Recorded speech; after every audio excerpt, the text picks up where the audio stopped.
Doctor Mohammad Toufiqur Rahman Faruk একজন অভিজ্ঞ cardiologist.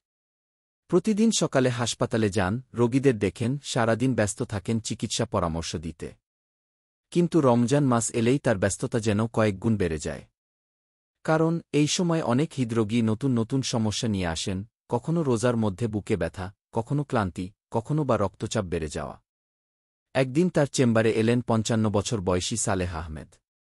তিনি বললেন, ডাক্তার, আমি অনেক বছর ধরে উচ্চ রক্তচাপ ও হৃদরোগের ওষুধ খাচ্ছি। এবার রোজা রাখতে চাই, কিন্তু ভয় হচ্ছে যদি অসুস্থ হয়ে যাই। ডাক্তার তৌফিক তার দিকে হাসিমুখে তাকিয়ে বললেন, রোজা যদি ঠিকভাবে পালন করা যায়, তাহলে এটি হৃদরোগীদের জন্য উপকারী হতে পারে। তবে কিছু সাবধানতা অবলম্বন করা জরুরি।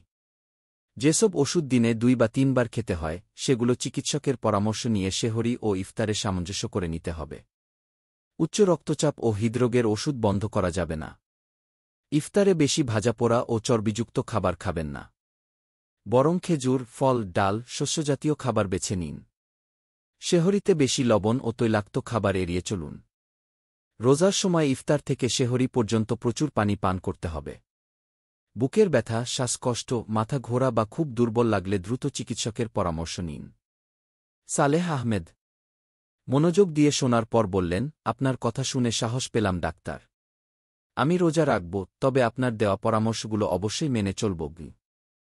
ডাক্তার তৌফিক হাসলেন, সঠিক নিয়ম মেনে চললে রোজা হৃদরোগীদের জন্য ঝুঁকির বদলে উপকারী বয়ে আনবে।